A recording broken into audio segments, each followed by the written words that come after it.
related to a couple of my brother-in-laws who farm up in the Mallee. On that farm, in the 7th year of the 10-year drought,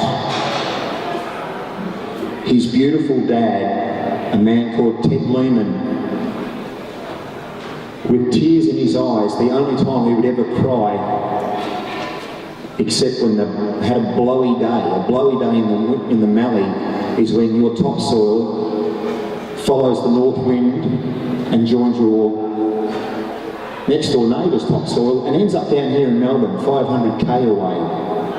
That's what they call a blowy day in the Mallee. And on one of those blowy days, Ted went to his son Tony.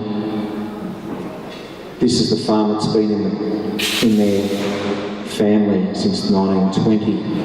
He said to my brother-in-law, Tony, you've got to leave the farm. You've got to take your 14-year-old son.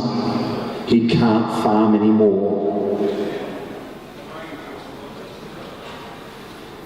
This is a song about that moment.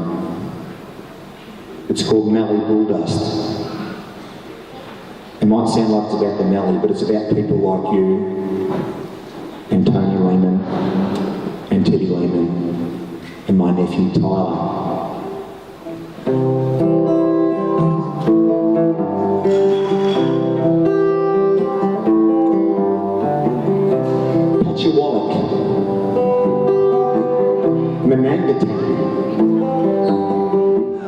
Do we want chickens squashed in cages they never see the day of light? No! Do we want feedlots for cows? No!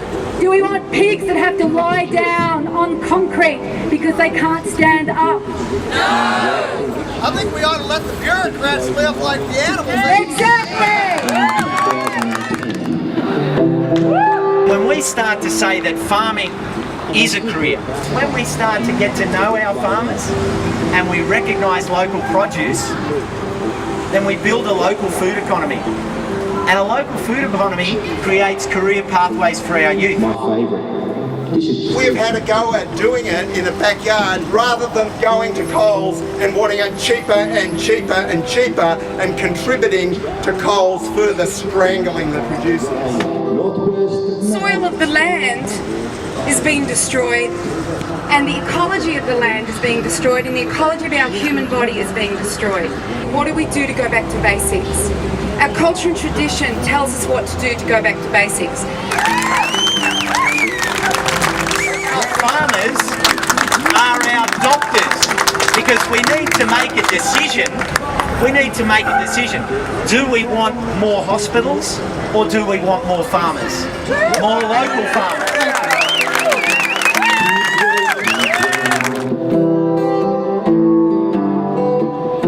Not really fit as a Mallee bull, but they're so kind and hospitable.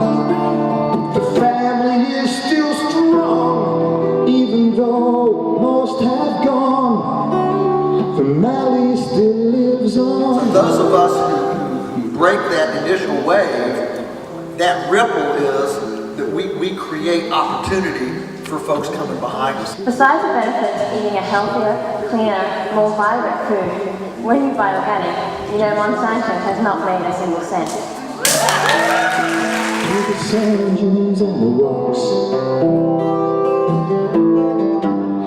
How a culture views those who dare to be different is the defining factor between a tyranny and a free society.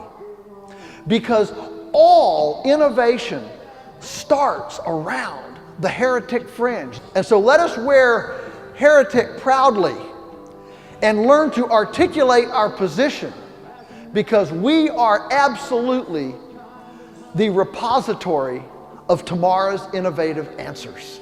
The weirdos are where the answers come. They're where the innovation, the germination of new ideas, indeed all of the antidotes for societal ills germinate in the fertile minds of weirdos.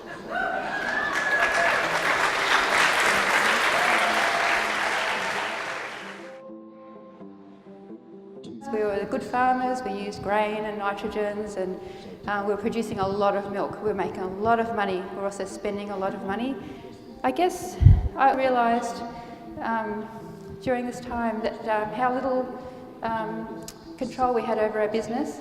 If costs went up at the same time as milk prices going down, we had to wear it. And what farmers do, they just keep working for nothing, or and we go further into debt. I started to learn about what was going in the food and the effects it had on people. And as a mum, I certainly don't want to feed my children food with chemicals, and I certainly don't want to feed your children food with chemicals. So we stopped feeding grain. We went to this grass-fed only system. Mountain View was born. We developed this community. We developed a herd share model, and just entered this whole new world of actually getting to know the consumers and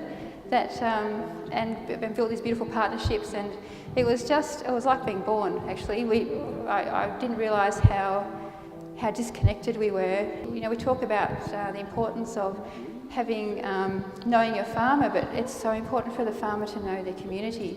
And I'd love to see every farm do what we've done.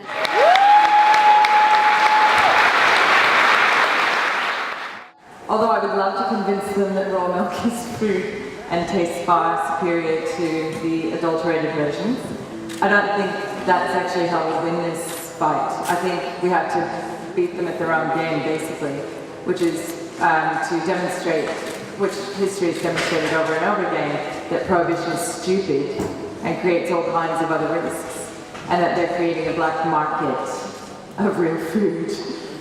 What we need right now to create some sanity in this is to carve out a place of unregulated, direct farm-to-table food transactions. Do you know that in America right now, the statistics are that the average American male between 25 and 35 years old spends 20 hours a week playing video games? Don't tell me that nobody has time to go find their food treasures in their community. And everything that we can do to shorten that food chain creates transparency, knowledge, and accountability in it. Because trust me, good food, fuel for our 3 trillion member internal community, is far more precious and valuable than gold. The Mallee still lives on. The Mallee lives on. The people live on. The Mallee lives on. Thank you.